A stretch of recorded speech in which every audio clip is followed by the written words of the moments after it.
Hello friends, welcome to my YouTube channel. So guys, आज के इस वीडियो में हम लोग देखने वाले हैं जो आपका सियासत एससीएम का 30 अक्टूबर का फर्स्ट शिफ्ट का एग्ज़ाम हो गया दोस्तों। 30 अक्टूबर फर्स्ट शिफ्ट में पूछे गए सभी क्वेश्चंस इस वीडियो में डिस्कस करेंगे। जो भी क्वेश्चंस मैं आपको बताऊंगा वो 100% रियल होंगे, तो इस वीडियो को पूरा ज़रूर देखिए। वीडियो अच्छा लगे तो प्लीज़ वीडियो को लाइक और शेयर ज़रूर करें। और जो भी हमारे नए बच्चे हैं, जिन बच्चों ने चैनल को सब्सक्राइब नहीं किया है, तो प्लीज़ चैनल को सब्सक्राइब करके नोटिफिकेशन बेल ऑन करना ना भूलें। वीडियो पसंद आने पर वीडियो को लाइक करना ना भूलें। तो देखिए, पहला क्वेश्चन मैथ का था। पहला क्वेश्चन पूछा गया था कि प्रथम 30 प्राकृत संख्याओं का योग क्या होता है। तो प्रथम 30 प्राकृत संख्याओं का योग होता है 465। अगला क्वेश्चन देखिए, पूछा गया था कि कृष्णा नदी का उद्गम कहाँ से होता है। देखिए, कृष्णा नदी का जो उद्गम है ना, ये महाबलेश्वर से होता है। तो महाबलेश्वर आपका सही आंसर हो जाएगा। महत्वपूर्ण फैक्ट जान लीजिए, कृष्णा आंध्र प्रदेश, तेलंगाना, महाराष्ट्र और कर्नाटक के क्षेत्र को आच्छादित करने वाली दूसरी सबसे बड़ी प्रायद्वीपीय नदी है। ये फैक्ट आपको ध्यान में रखना है। यह महाबलेश्वर महाराष्ट्र में उत्पन्न होती है। दाएं तट की सहायक नदियां घाटप्रभा, मालप्रभा और तुंगभद्रा है। दूसरी बात, बाएं तट की सहायक नदियां कौन कौन सी हैं? भीम, मुसी और मुन्नारू। ये भी आपको ध्यान में रखना है। नेक्स्ट क्वेश्चन देखिएगा। एक क्वेश्चन पूछा गया था हिंदी का कि ईश्वर में विश्वास नहीं करने वाला उसको क्या कहते हैं। तो ईश्वर पर विश्वास नहीं करने वाला उसको कहते हैं नास्तिक। ये आपको ध्यान में रखना है, ठीक है। क्या कहते हैं? नास्तिक। नेक्स्ट क्वेश्चन पूछा गया था G20 की बैठक कहाँ पर हुई थी। तो G20 की बैठक दिल्ली में हुई थी। भारत 2023 में G20 शिखर सम्मेलन की मेज़बानी करेगा। इंडोनेशिया 2022 में G20 शिखर सम्मेलन की मेज़बानी की है। भारत ने 2023 की है और 2022 G20 शिखर सम्मेलन की मेज़बानी इंडोनेशिया ने की थी। और 2021 G20 शिखर सम्मेलन की जो मेज़बानी है ना, ये इटली के द्वारा की गई थी। तो भारत ने इटली से G20 शिखर सम्मेलन की मेज़बानी के वर्षों को एक दूसरे से बदलने का अनुरोध किया था। और अर्जेंटीना ने 2018 में G20 शिखर सम्मेलन की मेज़बानी की थी। 2017 की अगर हम बात करें तो 2017 में जर्मनी ने G20 शिखर सम्मेलन की मेज़बानी की थी। G20 के सदस्यों में निम्न देश शामिल हैं कौन कौन से? अर्जेंटीना, ऑस्ट्रेलिया, ब्राज़ील, कनाडा, चीन, यूरोपीय संघ, France, Germany, Bharat, Indonesia, Italy, Japan, Mexico, रूस, सऊदी अरब, दक्षिण अफ्रीका, दक्षिण कोरिया, तुर्की, यूनाइटेड किंगडम और संयुक्त राज्य। ये भी आपको ध्यान में रखना है। अगला क्वेश्चन पूछा गया था कि अकबर के गुरु का क्या नाम था। देखिए, अकबर के गुरु का नाम था अब्दुल लतीफ़। तो अब्दुल लतीफ़ आपका सही आंसर हो जाएगा। अकबर का शिक्षक अब्दुल लतीफ़ ईरानी विद्वान था। अकबर का राज्याभिषेक 14 फरवरी 1556 ईस्वी को पंजाब के कलनौर में हुआ था। ये भी फैक्ट आपको ध्यान रखना है। बैरम खान 1556 से 1560 ईस्वी तक अकबर का संरक्षक रहा। पानीपत की दूसरी लड़ाई 1556 ईस्वी को अकबर और हेमू के बीच में हुई थी। ये भी आपको ध्यान में रखना है, ठीक है। हेमू यानी हेमचंद। एक क्वेश्चन पूछा गया था कि अकबर कहाँ पर पैदा हुए थे। देखिए, अकबर जो है ना, ये अमरकोट में पैदा हुए थे और इनका जन्म 15 अक्टूबर 1542 ईस्वी को मुगल सम्राट जलालुद्दीन मोहम्मद अकबर का जन्म पाकिस्तान के अमरकोट में राजा वीर साल के महल में हुआ था, जब उनके पिता हुमायूं शेर शाह सूरी के हाथों सैन्य हार से भाग गए थे। एक क्वेश्चन देखिए, नरेंद्र दामोदर मोदी के से क्वेश्चन पूछा गया था। क्वेश्चन क्या पूछा गया था ये तो हमको खैर नहीं मिल पाया है। अगला क्वेश्चन पूछा गया था कर्नाटक के मुख्यमंत्री कौन है। तो देखिए, कर्नाटक के मुख्यमंत्री हैं सिद्धारमैया। और कर्नाटक के राज्यपाल कौन है, ये भी क्वेश्चन से पूछा जा सकता है। तो कर्नाटक के राज्यपाल हैं थावरचंद गहलोत। ये भी आपको ध्यान में रखना है। एक क्वेश्चन देखिए, वय वंदना योजना से पूछा गया था। देखिए, वय वंदना योजना जो है ना, ये 2016 में इसकी शुरुआत हुई थी। प्रधानमंत्री वय वंदना योजना PMVVY भारत सरकार द्वारा विशेष रूप से 60 वर्ष और उससे अधिक आयु के वरिष्ठ नागरिकों के लिए घोषित पेंशन योजना है, जो 4 मई 2017 से 31 मार्च 2020 तक उपलब्ध थी। और यह योजना अब 31 मार्च 2020 से आगे 3 साल की अवधि के लिए 31 मार्च 2023 तक बढ़ा दी गई है। नेक्स्ट क्वेश्चन पूछा गया था कि राष्ट्रीय सांख्यिकी दिवस ये कब मनाया जाता है। तो राष्ट्रीय सांख्यिकी दिवस 29 जून को मनाया जाता है। और राष्ट्रीय सांख्यिकी दिवस की जो थीम है वो क्या है वो भी जान लीजिए। इसकी थीम है सतत विकास लक्ष्यों की निगरानी के लिए राष्ट्रीय संकेतक ढांचे के साथ राज्य संकेतक ढांचे का संरेखण। ये भी आपको ध्यान में रखना है। अगला क्वेश्चन पूछा गया था सर्वाधिक बोली जाने वाली भाषा कौन सी है। तो सर्वाधिक बोली जाने वाली भाषा है इंग्लिश। कौन सी है? इंग्लिश। इथोनोलॉजी के संस्करण में बताया जा रहा है कि दुनिया भर में सबसे ज़्यादा बोली जाने वाली भाषाओं में पहला स्थान अंग्रेजी का है, जिसे पूरी दुनिया में 113.2 करोड़ लोग बोलते हैं। वही दूसरे स्थान पर चीन में बोली जाने वाली जो भाषा है वो है मैड्रिन भाषा, जिसे 111.7 करोड़ लोग इस्तेमाल करते हैं। तो पहले नंबर पर इंग्लिश है और दूसरे नंबर पर चीन में बोली जाने वाली जो भाषा है मैड्रिन भाषा, ये दूसरे नंबर पर आती है। ये भी आपको ध्यान में रखना है। नेक्स्ट क्वेश्चन पूछा गया था तीस्ता नदी का उद्गम स्थल। तो देखिए तीस्ता नदी का उद्गम स्थल है चरायू नदी। तो चरायू नदी आपका सही आंसर हो जाएगा।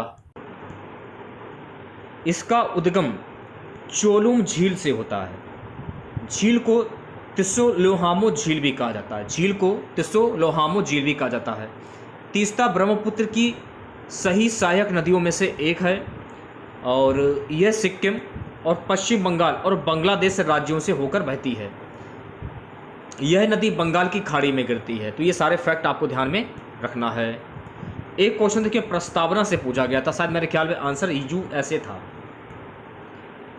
एक क्वेश्चन पूछा गया कि गोपाल में कौन सा समास। देखिए गोपाल में बहुप्रिय समास होता है। क्यों होता है वो भी जान लीजिए। जब किसी वाक्य में किसी प्रसिद्ध व्यक्ति या भगवान के नाम आ जाए वहाँ पर आपका बहुप्रिय समास होता है। जैसे कि गोपाल, तो गोपाल ये भगवान का नाम है ना, लड्डू गोपाल। लड्डू गोपाल, लड्डू गोपाल किसे कहा जाता है? भगवान श्री कृष्ण को। तो गोपाल यानी भगवान श्री कृष्ण, यानी कि इसमें यहाँ पर भगवान का नाम आ रहा है। जब किसी वाक्य में किसी प्रसिद्ध व्यक्ति या भगवान का नाम आ जाए वहाँ पर आपका बहुप्रिय समास हो जाता है। जैसे कि दशानन, दश आनन है जिनके, यानी ये रावण, यानी ये प्रसिद्ध व्यक्ति है ना कि भगवान, तो यहाँ हो जाएगा बहुप्रिय समास। जैसे कि गजानन, गजानन, गजानन किनको कहते हैं?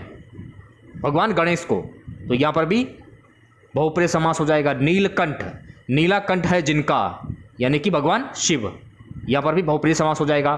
पीताम्बर, पीला अंबर है जिनका, यानी कि भगवान विष्णु, यहाँ पर भी बहुप्रिय समास हो जाएगा। तो इस प्रकार से जो है आप लोग बहुप्रिय समास पहचान सकते हैं। एक क्वेश्चन था कि दिल्ली का पुराना नाम क्या है। देखिए दिल्ली का पुराना नाम है इंद्रप्रस्थ। पांडवों ने दिल्ली शहर की स्थापना की और इसका नाम इंद्रप्रस्थ रखा। पांडवों के राजा धर्मराज युधिष्ठिर ने पांडव साम्राज्य की राजधानी के रूप में वर्तमान दिल्ली में इंद्रप्रस्थ की स्थापना की थी। यह भी कहा जाता है कि राजा तोमर ने अपने राज्य की राजधानी के रूप में इस इंद्रप्रस्थ शहर की स्थापना की, जिसे बाद में चौहानों ने जीत लिया। कौरवों की राजधानी हस्तिनापुर थी, जो उत्तर प्रदेश के मेरठ जिले में स्थित है। तो ये सारे फैक्ट आपको ध्यान में रखना है। नेक्स्ट क्वेश्चन देखिएगा। अगला क्वेश्चन पूछा गया था जो किए गए उपकार को ना मानता हो। तो देखिए जो किए गए उपकार को ना मानता हो उसे कहते हैं कृतज्ञ, और किए हुए उपकार को ना मानने वाला उसको क्या कहते हैं? कृतज्ञ, और उपकार करने वाला उसको क्या कहते हैं? उपकारी, उसको हम कहते हैं। तो ये भी आपको ध्यान में रखना है। और परोपकार करने वाला उसको क्या कहते हैं? परोपकारी कहते हैं। एक क्वेश्चन देखिए पूछा गया कि चंद्रमा का पर्यायवाची शब्द क्या होता है। देखिए चंद्रमा का पर्यायवाची शब्द होता है शशि, इंदु, राकेश, मयंक, निशाचर। ये सभी जो शब्द है ना ये चंद्रमा के पर्यायवाची शब्द हैं। अगला क्वेश्चन था कि विवेकानंद की पत्रिका का क्या नाम है। देखिए विवेकानंद की पत्रिका का नाम है प्रबुद्ध। स्वामी विवेकानंद का जन्म कब हुआ था? 12 जनवरी 1863 को। उनके जन्मदिन को भारत में राष्ट्रीय युवा दिवस के रूप में मनाया जाता है। तो ये भी आपको ध्यान में रखना है। स्वामी विवेकानंद का मूल नाम क्या था? नरेंद्रनाथ दत्ता। उन्हें भारत का देशभक्त संत माना जाता है। गीता की ओर लौटो स्वामी विवेकानंद द्वारा उठाया गया एक प्रसिद्ध नारा है। उन्होंने 11 सितंबर 1893 को शिकागो में आयोजित धर्म संसद में भाग लिया था। ये भी आपको ध्यान रखना है। और 4 जुलाई 1902 को 39 वर्ष की आयु में उनका निधन हो गया था। तो सारे ये फैक्ट आपको ध्यान में रखने हैं। अगर PDF चाहिए तो आप हमारा टेलीग्राम जो चैनल है वो ज्वाइन कर लीजिए, लिंक वीडियो के डिस्क्रिप्शन में दिया गया है। कृष्ण का पर्यायवाची शब्द पूछा गया, तो कृष्ण का पर्यायवाची शब्द होता है वासुदेव, सारथी, मुरलीधर, हरि, नंदलाला। एक क्वेश्चन पूछा गया था, कृपण का विलोम शब्द क्या होता है? कृपण का विलोम शब्द होता है दाता। और एक बात और आपको ध्यान रखना है, कृपण शब्द का अर्थ होता है कंजूसी करने वाला व्यक्ति, और दाता का अर्थ क्या होता है? तो दाता का अर्थ होता है देने वाला या दानी व्यक्ति, ये भी आपको ध्यान रखना है। अल्प विराम चिन्ह से भी एक क्वेश्चन पूछा गया था, तो अल्प विराम चिन्ह जो ना ऐसा होता है, देख लीजिए आप लोग। शिव का पर्यायवाची शब्द पूछा गया, तो शिव का पर्यायवाची शब्द क्या होता है? केसरी, शेर, महावीर, हरि, मृगपति, वनराज, शार्दूल, नाहर।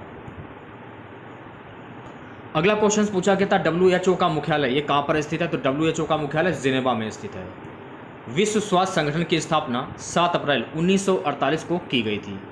विश्व स्वास्थ्य संगठन WHO का मुख्यालय स्विट्जरलैंड के जिनेवा में स्थित है। दूसरी बात, टेड्रोस एडहानोम विश्व स्वास्थ्य संगठन के महानिर्देशक हैं, ये भी आपको ध्यान रखना है। इसलिए प्रतिवर्ष 7 अप्रैल को विश्व स्वास्थ्य दिवस के रूप में मनाया जाता है।